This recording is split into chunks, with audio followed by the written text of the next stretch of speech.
Ladies and gentlemen, this is Blasphemous. This absolutely unforgiving 2D platformer was born from the twisted minds of The Game Kitchen, an indie studio which already gathered some experience in making horror games and pixel art by creating The Last Door. However, I doubt that their first game is as bloody and violent as Blasphemous. It's true, this Kickstarter success story is still on the horror side of things, but focuses more on gore, which is celebrated like porn. In short, it's a gore game with a hefty side of religious influence. From an artistic point of view, the game draws a lot of inspiration from Christian paintings and crafts. Also, customs like exhumation, baptism, and penance are not just featured. Blasphemous explores and inverts these concepts and then uses them in its story to create what is essentially a religious nightmare. However, if you want, you can ignore all that and focus on the fun part. Slicing and dicing through every monster by using your trusty sword, mea culpa, which is Latin for my fault. As in, yes, it's my fault you are now missing some vital organs. The story is presented in typical Dark Souls fashion. You are thrown right into the action without any explanation. Go sink or swim, here's your first boss. But then again, why are you fighting this monster? Okay, so I need to beat up an old geezer. Sure. But who the hell is he? Also, why is this dude following me around for half the game? I know you probably don't care about the story, but I want answers, goddammit. Fortunately, you can read the backstory on the official Kickstarter page, which sheds some light on things, and also every item you find tells you a bit more about the world of Custodia. In short, this place is reigned by a theocracy. Before the events of the game, there was a fanatic pontiff who ruled with an iron fist. Even the smallest sin was held in utmost contempt because everyone, even the pontiff himself, feared the divine retribution of their god, the Twisted One. But because of general blasphemous behavior during and after the pontiff's death, he and his whole congregation were turned into evil abominations that mirror the sins they committed. And there are many. So they rose back up and rule again, and the only thing that guides them is a perverted and twisted sense of faith. This event, which came to be known as the Grievous Miracle, afflicts the whole land of Custodia. Times are grim, and even though it's hell on earth, the residents see the miracle as a sign of God, a deserved punishment. And they have a point, at least you can clearly see the evil now. You play as the Penitent One, a silent believer with a really poor sense of fashion who sets out to break the curse of the miracle, restore order, and maybe something like peace in Custodia. And you do that by absolving the shit out of every person that crosses your path. And absolving people is so much fun. I genuinely thought about becoming a priest for a moment. The enemies you find in this game follow one simple rule. They are exactly as hard to beat as they are interesting to look at, and by God, you could hold classes about the design choices. It is never a good idea to fight more than one monster at a time because each and every one of them is a challenge. A challenge in rhythm, that is. All the monsters, including the bosses, follow a specific pattern of attack. Once you figured that pattern out, you will be able to sway around them and dole out some good old faith right in their faces. But here's the downside, you will die a lot of times before you figured everything out, but when you do, it is well deserved and satisfying. Sometimes all you need to do is really just rush in and swing, while at other times you might want them to lunge at you to execute a devastating parry as an answer. In this regard, the game has been compared to Dark Souls, where you get punished gravely for your mistakes, and I have to agree. Combat-wise, it really feels like a 2D Dark Souls, right down to the death mechanic, which is not the same,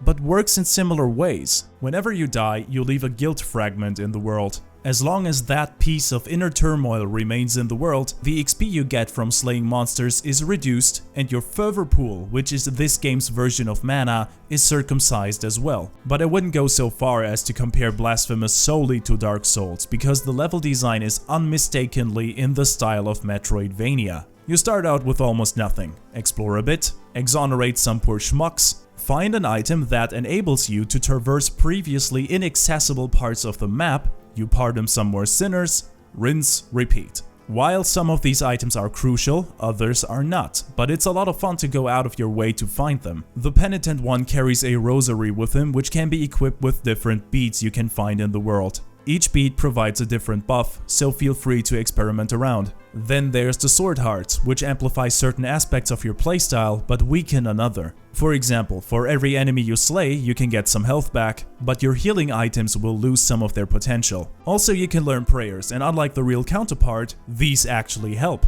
Anything coming too close? Then just activate a screen wipe. Thank you, Jesus. Last but not least, you can find body pieces of holy figures and martyrs all around the place, and they do nothing. Nothing at all.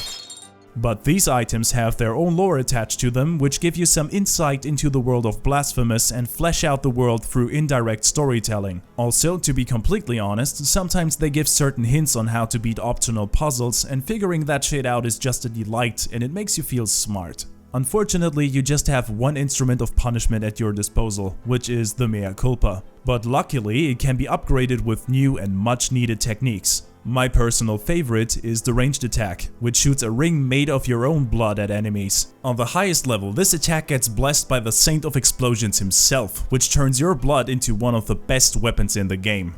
The atmosphere of the game can best be described as a Mad Max movie made by Catholics. By our standards, everyone in this world is just nuts, since suffering is seen as a blessing. And if they don't suffer in some way, they want to, and you are going to give it to them, like it or not. Each and every one of the characters has a side quest for you, which ranges from sweet and helpful to downright bizarre. For example, there's the Brotherhood of Kissers of Wounds, who apply the old age technique of schmoozing your bruised kneecaps until they eventually heal. But they also use special herbs, which you can find and then bring back for a nice reward. The other day though, I had an interesting conversation with a dude in metal armor who got tied to a tree.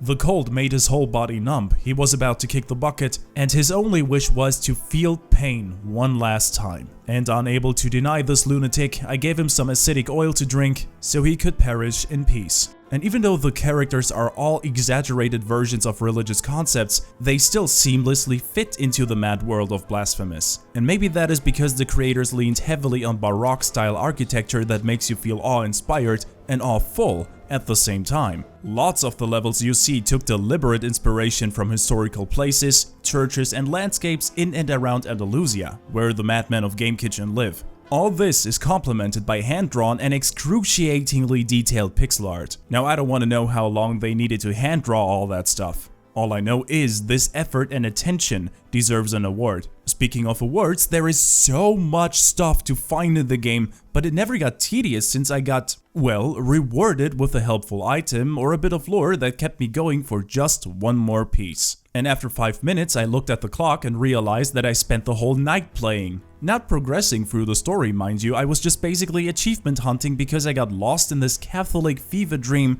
of sin and penitence. Now, on to the final verdict. Is this game fun? Hell yes it is, but it's not without flaws, I'm afraid. As it should be, the control is as tight as a chastity belt. There is zero input delay between the button prompts and the action, and jumps are as precise as can be. But whenever I want to jump down a ledge, I automatically grabbed that ledge. This got at times really infuriating since I needed a pixel-perfect jump and the game just wouldn't let me go on with it. So I got stuck for several minutes on several occasions until I figured out that I need to attack the ledge to cancel the grab. Also, I have a slight problem with the pacing. For most of the game, you'll be running around with just the necessary equipment, and of course you will make do with it. But then, during the last quarter of the game, when you finally get all the mobility items, then the game opens up.